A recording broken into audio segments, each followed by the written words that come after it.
और एनी बिन एक अटारी की भूली हुई दुनिया में प्रवेश करते हैं जहां धूल सूरज की किरणों में नाचती है।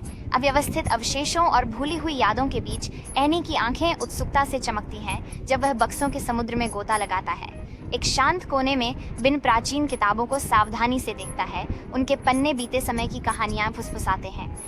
सूरज की रोशनी बंद खिड़कियों से होकर गुजरती है, भाइयों की छिपे खजाने की खोज पर एक अलौकिक चमक डालती है। जिज्ञासा से प्रेरित होकर उन्होंने अटारी में दुनिया बनाई। धुंधली रोशनी वाली अटारी में एक पुराने ट्रंक से एक धूमिल कंपास निकालता है। कंपास साधारण लगता है, लेकिन जैसे ही एन इसे पलटता है, यह एक नरम खुशहाल गीत के साथ जाग उठता है।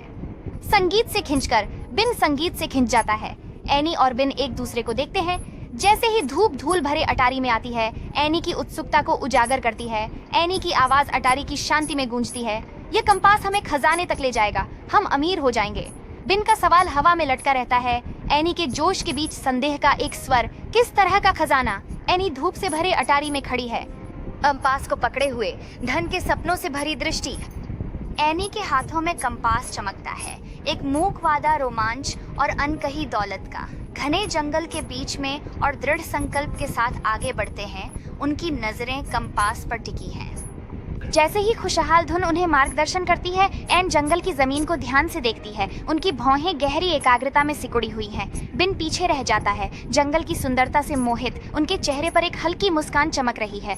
सूरज की रोशनी छतरी से छनकर आती है, एक गर्म चमक बिखेरती है जब बिन रुकता है। जंगल की शांत सुंदरता की सराहना करता है। सूरज की रोशनी जंगल की छतरी को भेदती है, एक धारा को प्रकट करती है जहाँ एक कंपास रखा है। उसका कर्तव्य पूरा हो चुका है। एक हिरण सावधानी से पास आता है, अपना सिर झुकाकर साफ बहते पानी से पीता है और दृश्य का सर्वेक्षण करता है। उसके चेहरे पर निराशा झलकती है जब वह कहता है, सिर्फ एक धारा? यहाँ कोई खजाना नहीं है। बिन विचार पूर्वक जवाब देते हैं, एक गहरी अर्थ की ओर इशारा करते हुए, शायद खजाना दूसरों की मदद करना है। धारा अपनी कोमल प्रवाह को जारी रखती है, भौतिक संपत्ति की खोज से बेपरवाह, प्रकृति की समृद्धि के सच्चे खजाने को प्रतिबिंबित करती है। जीवंत नगर चौक में एनी और बिन जीवंत भीड़ के बीच खड़े हैं, अनफोल्डिंग ड्रामा के विपरीत। बिन का कंपास अनियमित रूप से हिलता है, उसे एक बुजुर्ग महिला की ओर ले जाता है जो अपने किराने के सामान के वजन से जूझ रही है। करुणा से प्रेरित होकर बिन संघर्ष कर रही महिला की ओर दौड़ता है, उसके चेहरे पर चिंता साफ झलकती है। अकेले छोड़े जाने पर एन की अधीरता एक श्रव्य आह में बदल जाती है जब वह बेचैनी से अपना पैर थपथपाता है। भीड़ भाड़ वाले शहर के चौक में एक महिला बिन को दिल से धन्यवाद देती है। पास खड़ी एन बेचैन हो जाती है, उसकी अधीरता स्पष्ट है। एन की निराशा उफान पर है।